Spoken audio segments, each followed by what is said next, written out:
Shalom, Bapak Ibu Saudara dikasihi Tuhan. Bagaimana kabar Anda? Baik, saya harap Bapak Ibu Saudara semua dalam keadaan sehat di dalam penyertaan dan perlindungan Tuhan. Mari sebelum kita mendengarkan firman Tuhan, sama-sama kita satukan hati, tundukkan kepala, kita berdoa.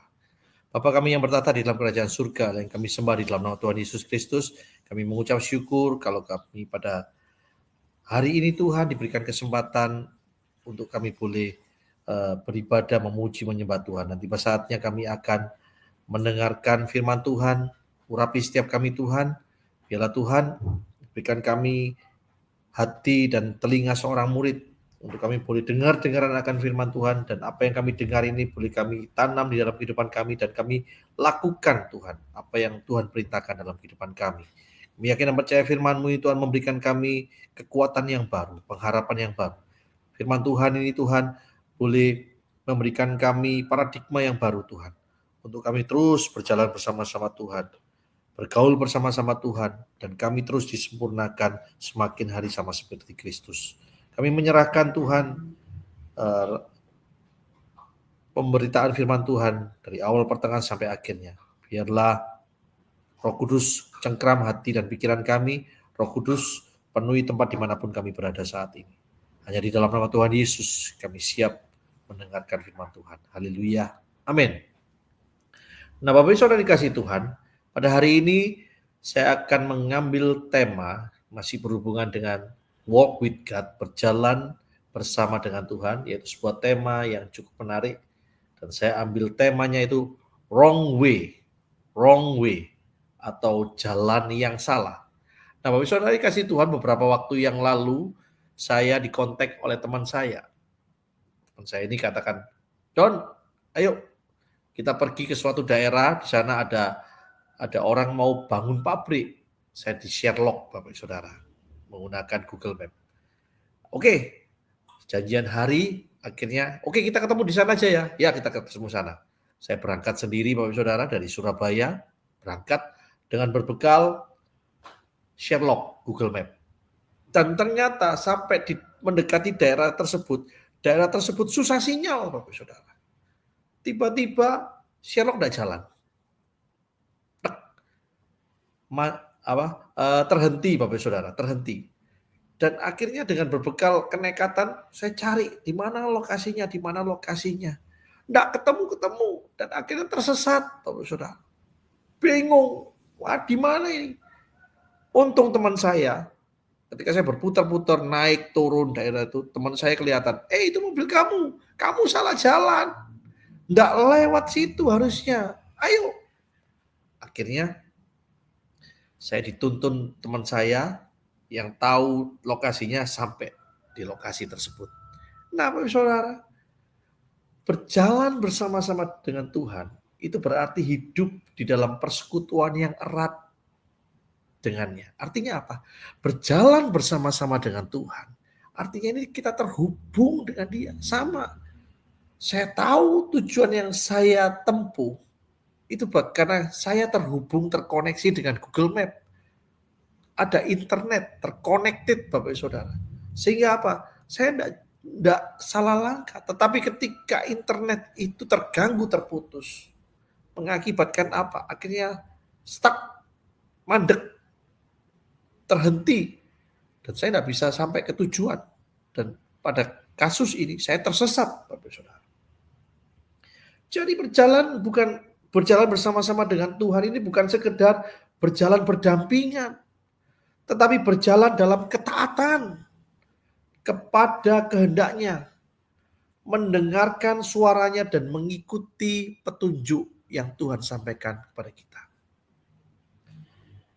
Ya itu Bapak Saudara, sebelumnya seperti yang sudah saya katakan sebelumnya, berjalan dengan Allah itu adalah komitmen bagaimana kita melekat dengan Allah, melibatkan Tuhan dalam setiap aspek kehidupan kita. Namun kadang-kala manusia ini tidak taat. Mungkin next slide. Manusia tidak taat. Mereka berjalan di jalan yang salah. Karena apa? Karena dia tidak mengikuti petunjuk. Karena dia tidak taat kepada kehendak Tuhan. Dan akhirnya berjalan di jalan yang salah. Dan ini bahaya Bapak Saudara. berjalan di jalan yang salah, itu berarti kita tidak taat kepada Tuhan.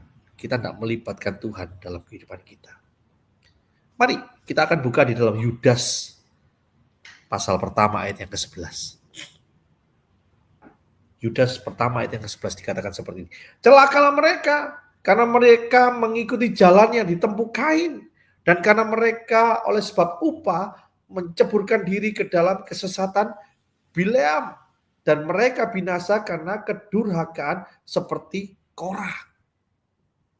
Yudas mengatakan celakalah mereka karena apa? Mengikuti jalan yang salah, wrong way, yaitu jalan Kain, jalan Bileam, dan jalan Korah. Nah, hari ini kita akan belajar, Bapak Saudara. Ternyata Yudas mengecam ada 3 jalan yang salah. Wrong way, 3 jalan yang sama. Kita akan pelajari satu persatu. Yang pertama adalah jalan Kain. Jalan Kain. Kita buka di dalam 1 Yohanes pasal yang ketiga ayat yang ke-12. 1 Yohanes 3 ayat yang ke-12. Bukan seperti Kain yang berasal dari si jahat dan yang membunuh adiknya. Dan apakah sebabnya ia membunuhnya? Sebab segala perbuatannya jahat dan perbuatan adiknya benar. Nah, Bapak Ibu dikasih Tuhan, pasti kita semua sudah paham benar cerita tentang Kain dan Habel. Di mana Kain mempersembahkan korban, Habel juga mempersembahkan korban. Bahkan kalau sekolah minggu dikatakan, wah, ketika Kain mempersembahkan korban berupa hasil tanamannya, itu asapnya itu tidak lurus ke atas, asapnya belok-belok, baunya sangit. Nah, kalau kita dengar dari sekolah minggu kan seperti itu. Kemudian Habel karena dia mengorbankan dari hewan ternak peliharaannya yang terbaik, maka asapnya itu naik tinggi dan diterima Tuhan. Nah, Bapak Saudara dikasihi Tuhan, kita boleh percayakan hal itu, tapi satu hal, kenapa korban Habel diterima Tuhan? Korban Habel diterima Tuhan karena kalau kita baca di dalam Ibrani, karena iman. Jadi Habel mempunyai iman kepada Tuhan sehingga korbannya itu diterima. Bukan karena itu kalau tanamannya Kain dibakar baunya sangit, bukan Bapak Saudara. Tapi sudahlah, itu pengalaman masa lalu kita. Hari ini kita belajar. Yang pertama adalah Kain itu adalah gambaran orang yang iri hati. Sebab korbannya tidak diterima oleh Allah. Sedangkan korban Habel diterima oleh Allah. Kenapa? Mungkin saat itu ketika mengorbankan persembahannya, Kain tidak memiliki iman. Beda dengan apa yang dilakukan Habel. Mungkin Kain ini cuma mempersembahkan korban karena apa? Karena sebuah kebiasaan. Dia lihat, Adam, ayahnya itu mempersembahkan korban kepada Allah. Oleh sebab itu aku juga mempersembahkan korban kepada Allah. Tapi Bapak Saudara, Habel, dia mempersembahkan dengan penuh keyakinan. Habel mempersembahkan korbannya dengan iman.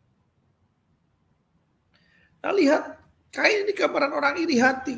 Ketika persembahannya tidak diterima oleh Allah, dia menjadi iri hati.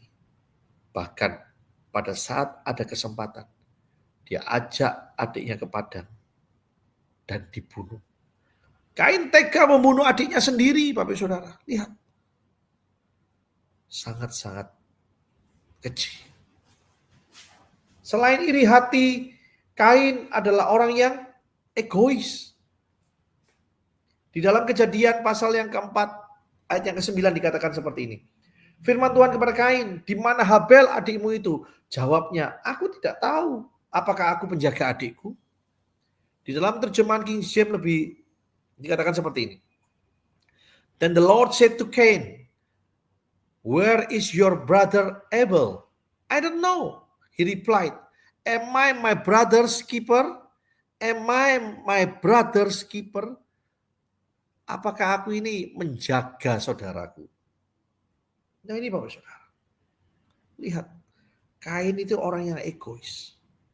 Hari-hari ini Bapak Saudara kita melihat dunia tidak semakin baik. Dunia semakin dipenuhi dengan kebencian. Dunia dipenuhi dengan keegoisan. Sebagai seorang Kristen, harusnya kita saling mengasihi. Pagi hari tadi ketika saya merenungkan firman Tuhan, saya mendapatkan ayat rema yang luar biasa dari Tuhan. Ayatnya di dalam Yohanes. Saudara, dikatakan bahwa Tuhan memberikan perintah baru bagi setiap kita untuk saling mengasihi. Ketika saya pelajari kata mengasihi di situ, Bapak Saudara, bahasa aslinya menggunakan agapau, agape, mengasihi tanpa syarat. Dan hari ini kita lihat, Kain adalah orang yang egois. Dan orang yang egois cenderung tidak mau membangun hubungan dengan orang lain. Orang egois itu maunya aku, dan aku. Benar ya? Orang egois itu seperti itu. Nggak peduli dengan orang lain. Pokoknya aku. Orang yang egois tidak mau berkomunitas. Jadi Bapak Saudara, kalau kita nggak mau berkomunitas, hati-hati. Jangan-jangan kita ini orang yang egois. Orang yang egois itu akan melakukan segala cara supaya keinginannya terpenuhi. Dalam Amsal dikatakan ada Linta memiliki 2 anak perempuan bernama Aku dan Aku. Ini egois. Saya memiliki teman Bapak Saudara. Kejadian nyata. Teman ini egois dan akhirnya dibenci sama temannya. Intinya bagaimana dia bisa mencapai sesuatu tanpa mempedulikan orang lain.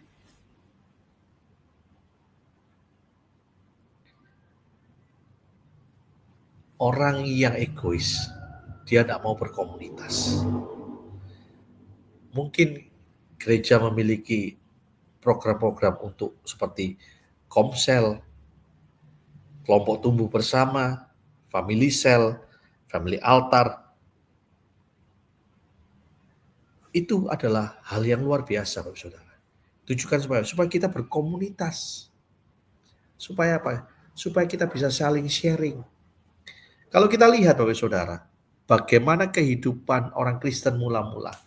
Kalau kita baca setelah murid-murid Yesus bersama beberapa orang, banyak orang menerima kepenuhan Roh Kudus di hari Pentakosta.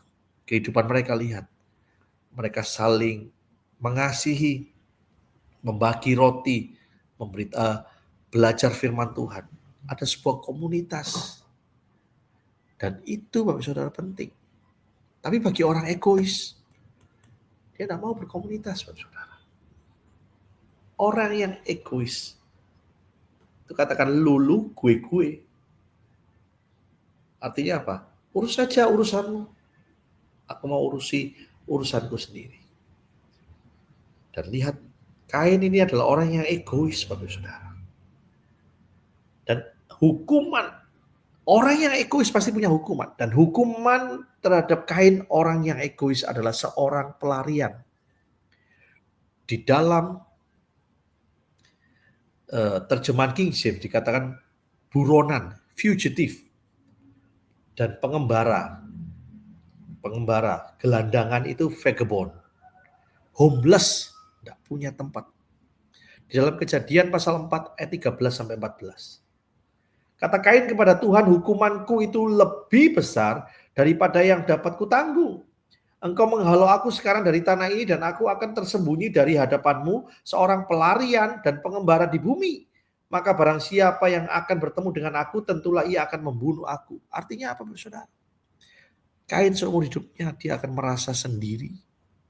Karena keegoisannya. Homeless. Tidak punya hubungan. Bahkan ketika dia bertemu dengan keluarganya, tidak ada sebuah ikatan keluarga yang saling mengasihi, tidak ada. Homeless. Dimanapun Kain berada, dia akan merasa seorang diri. Jadi bagian pertama yang kita pelajari Bapak Saudara, ketika kita memilih jalan Kain, hati-hati. Ini jalan yang salah. Kenapa? Jalannya orang egois. Dan orang yang egois dia akan selalu merasa kesepian seumur seumur hidupnya. Jika dia tidak tobat, dia akan merasa kesepian. Dan jadi orang yang kesepian tidak enak, Bapak Saudara. Seramai apapun kita berada, kita merasa alone, lonely, sendiri. Itu poin yang pertama yang kita bisa pelajari. Jalan Kain. Orang yang egois. Dia akan merasa selalu kesepian. Jalan yang kedua, Bapak Saudara. Dalam Yudas tadi dikatakan, Bileam. Jalannya Bileam. Nah, ini. 2 Petrus 2 ayat yang ke-15. 2 Petrus 2 ayat yang 15. Oleh karena mereka telah meninggalkan jalan yang benar. Nah ini.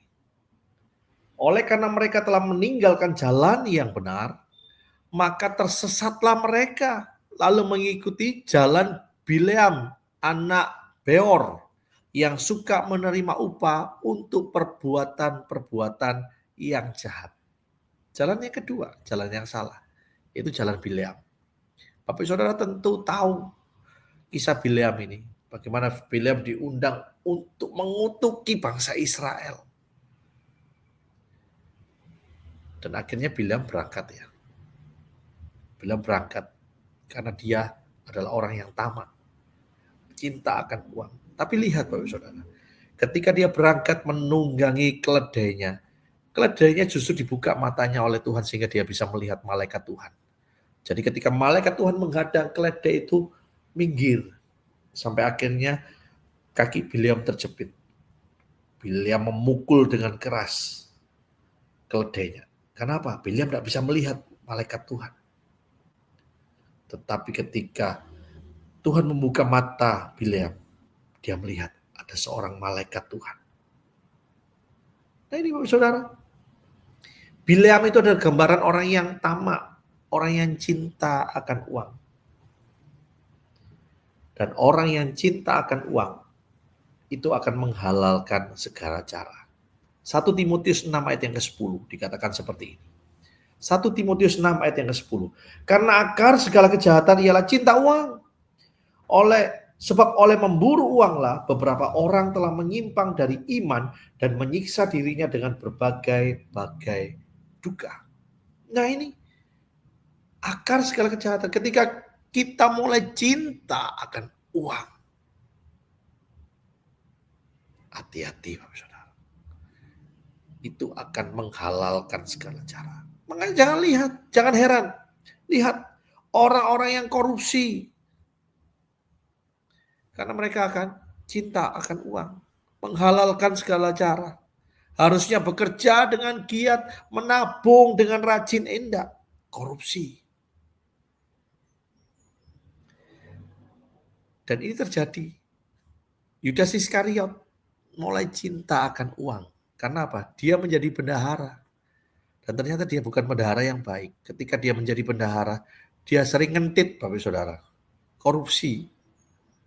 Dan ketika dia punya kesempatan untuk dikasih uang lebih lagi 30 keping perak, dia berani menjual Yesus. Menghalalkan segala cara. Seperti Bileam. Nah, cinta akan uang ini akan membuat kita terfokus hanya pada materi. Dan kita bisa kehilangan perspektif tentang hal-hal yang lebih penting. Seperti iman. Lihat. Banyak orang meninggalkan iman karena apa? Cinta uang. Mulai, mau dinikahi dengan seorang yang kaya. Dinikahi dengan seorang yang punya harta yang luar biasa. Nggak habis 7-8 turunan. Tapi berbeda keyakinan. Akhirnya apa? Kita jual iman kita. Nggak apa-apa, yang penting hidupku tercukupi. Semua agama sama. Kehilangan keluarga. Lihat Bapak Saudara, orang yang cinta uang bisa kehilangan keluarga. Kalau kita lihat Bapak Saudara di surat-surat kabar, di media-media sosial, bagaimana orang saling keluarga satu dengan keluarga lain, adik menuntut kakak, kakak menuntut adik, karena apa? Bagian warisan. Cinta uang. Ayah, orang tua membunuh anak. Anak membunuh orang tua karena apa? Cinta uang. Enggak dikasih uang jajan, anak bunuh orang tua. Cinta uang. Pelayanan, lihat. Bagaimana pelayanan sekarang ini, Bapak Saudara, lihat. Ngeri. Pak, saya undang sini ya. Mulai cari info. Diundang sana dapat PK enggak ya? Diundang sana PK-nya berapa ya? Cinta uang. Jadi Bapak Saudara, cinta uang itu awal dari akar kejahatan. Dan lihat Bapak Saudara, karena cinta uang, maka kita menjadi begitu terobsesi dengan kekayaan, sehingga mengorbankan integritas, kejujuran kita, dan hubungan kita dengan Tuhan. Ini bahayanya Bapak Saudara.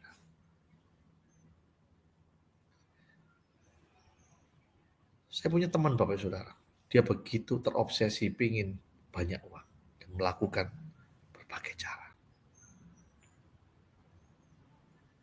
Ketika saudaranya bangun rumah, saya kan kontraktor, bangun rumah. Terang-terangan katakan, kontraknya sama kamu berapa? Sekian. Apa menjadi sekian? Sisanya aku yang ambil. Cinta uang. Dan untuk upgrade harga itu tidak tanggung-tanggung. Saudara sendiri dimakan. Hati-hati. Bahkan cinta uang itu bisa mengorbankan hubungan kita dengan Tuhan. Next slide mungkin. Hubungan kita dengan Tuhan.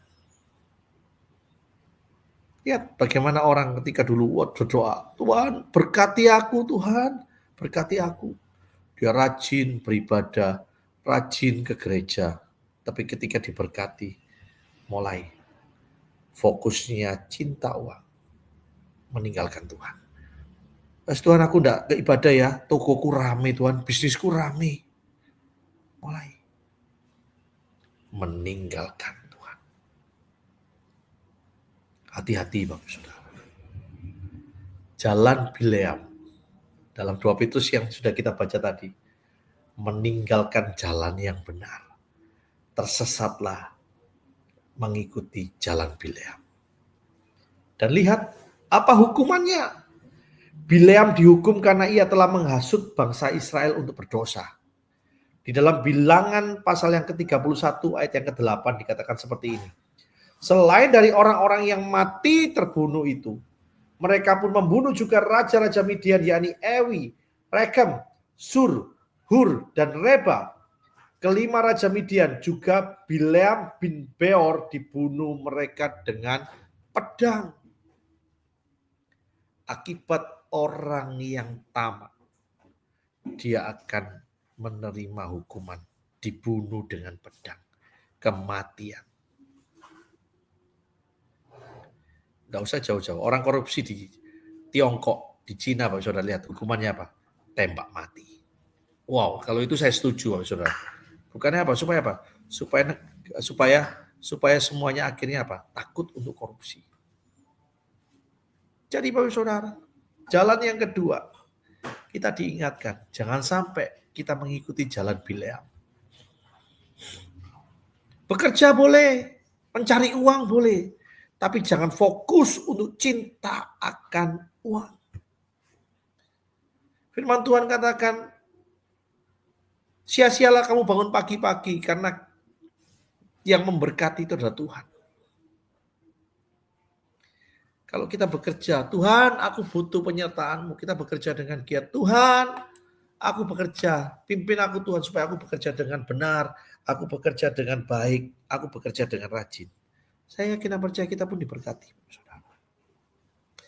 Jangan ambil cara yang instan. Tidak baik. Yang instan-instan itu biasanya tidak baik. Benar ya? Kalau kita makan mie instan setiap hari kan tidak baik. Kita mau ikuti prosesnya Tuhan. Kita mau sabar. Karena waktu Tuhan itu yang terbaik. Poin yang ketiga. Berjalan di jalan. Poin yang kedua, berjalan di jalan Bileam. Kemudian poin yang ketiga. Tadi dikatakan di dalam Yudas pasal yang pertama kan. Jalan Kain. Jalan Bileam. Yang ketiga adalah jalan Korah. Nah, Korah ini kalau kita baca di dalam Bilangan 16 ayat 1 sampai yang ketiga, dikatakan seperti ini. Korah bin Hisar bin Kehat bin Lewi, berarti suku Lewi, beserta Datan dan Abiram anak-anak Eliab dan On bin Pelet, ketiganya orang Ruben, mengajak orang-orang untuk memberontak melawan Musa beserta 250 orang Israel. Pemimpin-pemimpin umat itu yaitu orang-orang yang dipilih oleh rapat, semuanya orang-orang yang kenamaan. Maka mereka berkumpul mengerumuni Musa dan Harun serta berkata kepada keduanya, sekarang cukuplah itu. Segenap umat itu adalah orang-orang kudus dan Tuhan ada di tengah-tengah mereka. Mengapakah kamu meninggikan diri di atas jemaat Tuhan? Nah, Bapak Saudara, Korah tidak puas dengan kepemimpinan Musa. Korah ingin apa? Musa digantikan. Korah ingin mengkudeta Musa dan Harun. Korah adalah gambaran orang yang tidak taat terhadap otoritas yang ada di atasnya. Otoritas yang di atas kita itu bisa berarti orang tua, pemimpin rohani atau gembala kita, atasan di dalam perusahaan, bos kita, ataupun pemerintah. Pemerintah bisa jadi ketua RT, ketua RW, lurah, camat, bupati, wali kota, gubernur, kemudian menteri, kemudian wakil presiden. Itu adalah semua orang-orang otoritas di atas kita. Dan Korah ini gambaran orang yang tidak taat. Musa adalah orang yang dipilih Tuhan. Bahkan ketika Musa, kalau kita baca di dalam Keluaran, ketika Musa katakan, aku ini enggak bisa bicara Tuhan, enggak gampang istilahnya gagap bicara. Tuhan tetap panggil Musa, artinya apa? Tuhan sudah memilih Musa untuk menjadi pemimpin atas bangsa Israel untuk melepaskan dia dari Mesir menuju ke tanah perjanjian. Tetapi Korah enggak taat. Korah menganggap Musa ini tidak kompeten. Akhirnya apa? Pengen diganti. Bahaya, Bapak Saudara. Orang tua kita. Kadang-kadang kita tidak taat kepada orang tua kita. Hati-hati. Kalau kita tidak taat kepada orang tua kita, jangan-jangan kita jalan di jalannya Korah. Gembala. Sering kali kita mungkin tidak cocok aku sama gembalaku. Sudah keluar gereja aja. Hati-hati, Bapak Saudara. Tidak ada ketaatan. Kita harus belajar untuk tunduk. Ketaatan kepada otoritas adalah bagian dari ketaatan kita kepada Tuhan. Ingat, kita taat kepada otoritas itu berarti kita taat kepada Tuhan. Melawan otoritas kita berarti kita melawan Tuhan. Ini bahaya. Jika otoritas yang ada bertindak bertentangan dengan firman Tuhan, maka kita berhak untuk berbicara dan berdiri teguh di dalam kebenaran. Contohnya siapa? Daniel, Hanaya, Misael, Asaria. Hanaya, Misael, Asaria ini Sadrak, Mesat, Abednego. Saya tidak suka pakai nama itu karena apa? Itu adalah nama-nama dewa, Bapak Saudara. Aslinya namanya kan Daniel, Hanaya, Misael, Asaria. Dia tinggal di zaman pembuangan di Babel. Daniel tetap taat kepada pemerintahan otoritas yang di atasnya. Tetapi ketika dipaksa raja untuk menyembah Tuhan, Daniel tidak melakukannya. Dia tetap berdiri teguh di dalam kebenaran. Ini yang harusnya kita lakukan. Nah, bahkan di dalam situasi seperti itu kita harus menjaga sikap hormat dan rendah hati. Tidak boleh melawan. Kalau kita lihat, Bapak Saudara, di medsos-medsos, kalau dulu yang menghujat Pak Jokowi, menghujat Pak Prabowo mungkin sekarang, harusnya kita menjaga sikap hormat kita. Tetap rendah hati. Karena apa? Siapapun yang memimpin bangsa Indonesia ini, semuanya atas izin Tuhan. Semuanya dalam kontrol Tuhan. Jadi kita harus hormat. Kita harus rendah hati. Jangan melawan, terus jangan kata-kata seenaknya, Bapak Saudara. Tidak ada alasan untuk menggunakan pemberontakan atau kekerasan dalam menghadapi ketidaksetujuan terhadap otoritas. Beda pendapat biasa, tapi jangan sampai kita berontak. Beda pendapat itu biasa, tapi jangan sampai kita melawan otoritas yang yang Tuhan sudah berikan. Hati-hati. Jadi Bapak Saudara yang dikasihi Tuhan, ketika kita merasa tidak setuju dengan keputusan atau tindakan dari otoritas, apa itu orang tua, apa itu atasan, atau pemimpin gereja atau pemerintahan, kita harus cari cara untuk menanggapinya dengan hikmat dan dengan kasih. Ini saya kalau tidak setuju dengan gembala saya nggak ngocok-ngocok, tak metuai. Terus kemudian saya ngocok-ngocokin teman, ayo keluar semua aja, nggak usah. Di gereja ini gembalanya nggak cocok, enggak. Kita harus menanggapinya dengan hikmat dan kasih. Dan itu pernah terjadi loh Bapak Saudara. Saya pernah mengalami. Saya pernah nggak cocok dengan gembala saya. Ya sama. Hampir saya melakukan hal yang sama dengan Korah. Wes gak setuju aku. Tapi ya enggak saya turunkan gembala enggak. Tapi saya mau tak keluar aja lah. Sudah, tak keluar aja dari gereja ini. Enggak bisa dibelani. Tapi puji Tuhan Bapak Saudara. Tuhan ingatkan saya.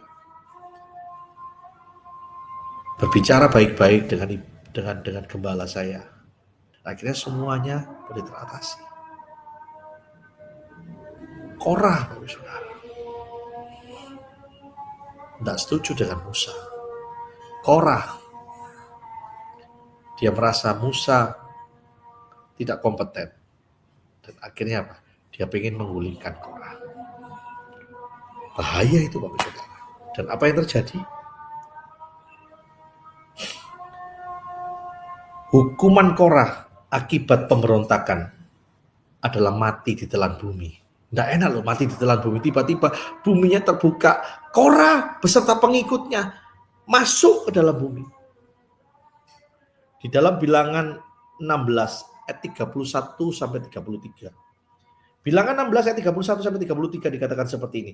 Baru saja ia selesai mengucapkan segala perkataan itu, maka terbelahlah tanah yang di bawah mereka.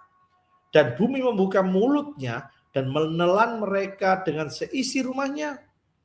Dan dengan semua orang yang ada pada Korah dan dengan segala harta milik mereka. Demikianlah mereka dengan semua orang yang ada pada mereka turun hidup-hidup ke dunia orang mati. Dan bumi menutupi mereka sehingga mereka binasa dari tengah-tengah jemaah. Binasa. Ditelan bumi Bapak Saudara. Ditelan bumi itu artinya sudah tidak ada. Kuburannya pun tidak ada Bapak Saudara. Dan namanya itu dia akan dikenal sebagai Korah, orang yang pemberontak. Tidak ada, monumennya tidak ada, nisannya tidak ada, karena ditelan bumi. Nah Bapak Saudara, mari kita mau sejenak merefleksikan firman Tuhan. Apakah ada ketidaktaatan kita dalam hidup kita ini? Apakah apa yang kita lakukan ini sama seperti Korah? Tidak taat kepada orang tua. Saya sudah berumur 46 tahun Bapak Saudara. Saya punya orang tua, nama saya. Saya harus berusaha untuk menghormati. Kalau kita perhatikan di dalam hukum 10 perintah Allah katakan, hormatilah ayah dan ibu. Supaya apa? Supaya engkau lanjut usia, panjang umur, dan berbahagia di tanah yang dijanjikan Tuhan kepada. Menghormati harus. Bahkan Tuhan Yesus mengajarkan kita pun harus menghormati pemerintahan kita. Setiap ketetapan-ketetapan yang ditetapkan itu atas seizin Tuhan. Dan semuanya itu harus kita lakukan. Jangan sampai kita tidak taat. Dalam pekerjaan pun begitu. Saya taat Pak. Belum tentu. Orang yang taat bekerja itu datang tepat waktu. pulangnya pun juga tepat waktu dan melakukan apa yang diperintahkan bos. Kalau kita disuruh ini, ayo selesaikan, harus selesaikan. Kalau bisa selesaikan lebih cepat. Itu orang yang taat. Jangan suka menggerutu. Waduh, kerjanya banyak ini, gimana ini? Tanda-tanda orang tidak taat. Tapi sudah dikasih Tuhan. Mari kita belajar dari teladan Tuhan Yesus. Tuhan Yesus pun ketika dia berada di Taman Getsemani, dia sempat berunding sama Bapa. Jikalau sekiranya cawan murka ini lalu daripadaku. Namun lihat Yesus katakan, tetapi bukan kehendakku yang jadi, biarlah kehendakmu yang jadi. Artinya apa? Yesus taat kepada Bapa yang di surga. Yesus Allah yang hidup mengajarkan ketaatan pada kita. Nah, kita ini adalah anak-anaknya, kita ini adalah murid-muridnya. Harusnya kita juga meneladani Yesus. Oleh sebab itu kita juga mau taat. Taat. Kalau dibolak-balik tetap taat. Taat itu tidak gampang untuk dilakukan. Tapi kita mau terus berdoa, Tuhan mampukan aku. Roh Kudus mampukan aku. Urapi aku. Supaya apa? Supaya aku dapat taat. Nah, bisa dikasih Tuhan. Hari ini kita belajar wrong way. Kalau yang lalu kita belajar berjalan bersama-sama dengan Allah seharusnya. Dan kita hati-hati. Wrong way, jalan yang salah. Sudah baca di dalam Yudas pasal yang pertama dengan 11 tadi. Ada 3 jalan yang salah. Yudas dengan terang-terang katakan ini jalannya Kain. Orang yang egois. Orang yang mau semau gue, tidak peduli dengan orang lain. Akhirnya apa? Dia akan terus merasa lonely seorang diri. Kemudian jalan Bileam, orang yang tamak, orang yang serakah, orang yang cinta akan uang. Dan lihat, orang yang cinta akan uang hidupnya seperti apa. Bileam mati karena pedang. Jangan sampai kita menjadi orang yang cinta akan uang. Segala sesuatunya dihitung dengan uang, dihitung untung ruginya. Wah, kalau ibadah hari ini tidak bisa, rugi aku, bisnisku nanti tidak lancar. Karena apa? Harusnya aku buka toko, aku harus tutup toko. Untung rugi. Kemudian Korah, ketidaktaatan. Tuhan sudah mengajarkan kita ketaatan, kita pun harus melakukannya. Tapi saudara, ketiga hal ini memang sulit. Tapi lihat, apa yang Tuhan perintahkan harus kita lakukan. Karena rewardnya itu kekekalan, Bapak Saudara. Kita mau terus berjalan bersama-sama dengan Tuhan. Ketika kita terus berjalan bersama-sama dengan Tuhan, Roh Kudus yang ada dalam hidup kita, Dia yang akan memampukan kita. Nah, sebagai kesimpulannya Bapak Saudara, di dalam Mazmur pasal yang ke-25. Mazmur pasal yang ke-25 ayat yang ke-4 sampai yang ke-5. Beritahukanlah jalan-jalanmu kepadaku ya Tuhan.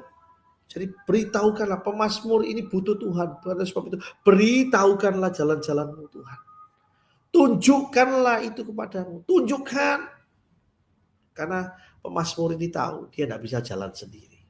Kalau dia jalan sendiri, jalannya pasti tersesat. Bawalah aku berjalan dalam kebenaran-Mu. Nah ini lihat, bawa aku Tuhan. Artinya tuntun aku terus Tuhan. Untuk aku berjalan dalam kebenaran-Mu. Dan ajarlah aku sebab Engkaulah Allah yang menyelamatkan aku. Engkau ku nantikan sepanjang hari. Nah Bapak Saudara, seperti yang saya ceritakan di awal khotbah saya tadi. Tanpa GPS, tanpa Google Map, saya tersesat. Jadi tanpa Tuhan, sudah pasti kita akan berjalan di jalan yang salah. Sekali lagi, tanpa Tuhan, sudah pasti kita akan berjalan di jalan yang salah. Ketika kita berjalan di jalan yang salah, ada konsekuensi yang akan kita hadapi dan kita terima. Kain jalan di jalan yang salah, konsekuensinya apa? Dia akan merasa sendiri seumur hidupnya. Bileam berjalan di jalan yang salah, dia mati oleh pedang. Dan Korah, dia berjalan di jalan yang salah, dia ditelan bumi. Oleh sebab itu, mari kita mau libatkan Tuhan di dalam aspek kehidupan kita. Kita mau berjalan bersama-sama dengan Tuhan setiap hari. Tuhan akan memimpin dan menyertai kita. Tuhan akan menunjukkan kepada kita jalan kebenaran. Oleh sebab itu, Bapak Saudara, jangan sampai kita tidak terkoneksi dengan Tuhan. Bangun hubungan yang intim dengan Tuhan terus-menerus setiap hari. Dimanapun, kapanpun, bangun hubungan yang intim. Kalau kita bisa meluangkan waktu kita untuk melakukan hal-hal yang kita senangi, hobi kita mungkin. Oh, aku hobi bersepeda, nanti setiap minggu pagi bersepeda bisa kita lakukan. Oh, aku hobi nonton, kalau ada film baru aku mau nonton. Oh, aku hobi mendengarkan konser artis-artis ternama, bisa melakukan hal itu. Masa sih kita tidak punya waktu untuk bersaat teduh dengan Tuhan? Supaya apa? Supaya kita tetap terus terkonek dengan Tuhan. Kita tetap terus terhubung dengan Tuhan. Kalau kita tetap terus terhubung dengan Tuhan, maka Dia akan menunjukkan kepada kita jalan kebenaran. Mari Bapak Saudara, terus berjalan bersama-sama dengan Tuhan. Jangan sampai putus koneksi. Kalau kita putus koneksi, hati-hati. Kita akan berjalan di jalan yang salah. Kita akan berjalan di wrong way. Amin. Tuhan Yesus memberkati kita semuanya. Mari kita berdoa. Bapa kami yang bertata di dalam kerajaan surga, kami mengucap syukur hari ini Tuhan buat kebenaran firman-Mu yang sudah disampaikan.